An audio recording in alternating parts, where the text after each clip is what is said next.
मंगलमस्तु।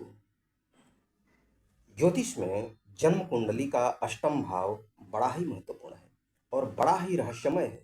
अपने में राज समेटे हुए है।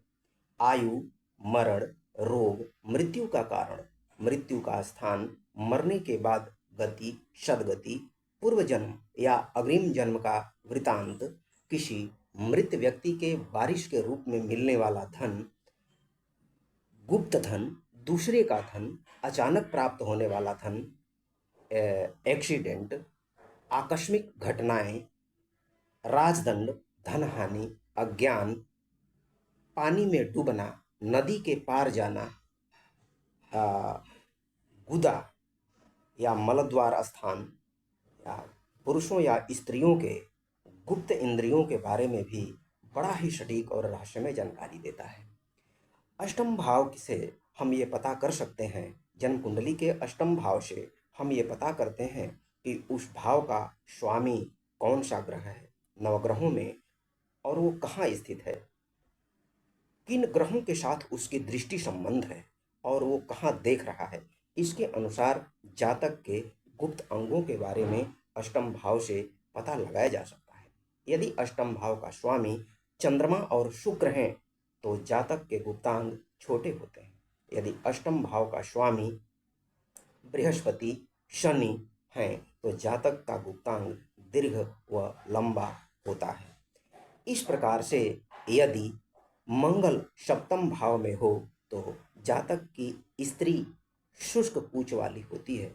यदि सप्तम भाव में सूर्य हो तो स्त्री की जांघें और स्तन गठित होते हैं। यदि शनि, राहु, केतु सप्तम में हो तो उस स्त्री के लंबे और मोटे स्तन होते हैं। सप्तमेश छठे, आठवें और 12वें स्थान में हो तो एक स्तन बड़ा और एक स्तन छोटा होता है। सप्तमेश यदि केंद्र में हो और शुभग्रह से युक्त हो तो स्तन बड़े और पुष्ट होते हैं।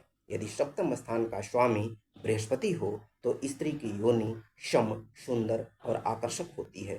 सप्तम भाव का स्वामी कर्क, मकर, मीन राशि में हो तो स्त्री की योनि बड़ी होती है। यदि सप्तम भाव का स्वामी चंद्र, शनि, बुध के बीच में हो तो स्त्री की योनि छोटी होती है। चंद्र सप्तम स्थान में शुक्र से देखा जाता हो तो जातक की स्त्री की योनि आर्द्र होती है। यदि सप्तम में पापग्रह हो तो योनि गीली नहीं होती। यदि सप्तम में जल तत्व वाले ग्रह हों तो जातक की स्त्री की योनि जलार्द्र होती है। इस तरह से बहुत ही गुप्त और रहस्यमय जानकारियां हम अष्टम भाव से प्राप्त कर सकते हैं। इसके अलावा अष्टम भाव बहुत कुछ अपने आप में समेटे होते हैं। अष्टम भाव व्यक्ति को अचानक निचाई से ऊंचाई तक भी पहुंचा सकता है। बस अष्टम भाव को जागृत करने की जरूरत है। इसको जागृत करने के लिए अपने इष्ट देव की उपासना या अष्टम भाव के स्वामी ग्रह की उपासना या उसके द्वारा निर्धारित वैदिक मंत्रों का या तांत्रिक मंत्रों का या पौराणिक मंत्रों का, इनमें से कोई एक मंत्रों का हमें नियमित रूप से उपासना करनी पड़ती है। इससे अष्टम भाव मजबूत होता है और इसके अधिक सुपरिणाम मिलते हैं। नारायण हरि।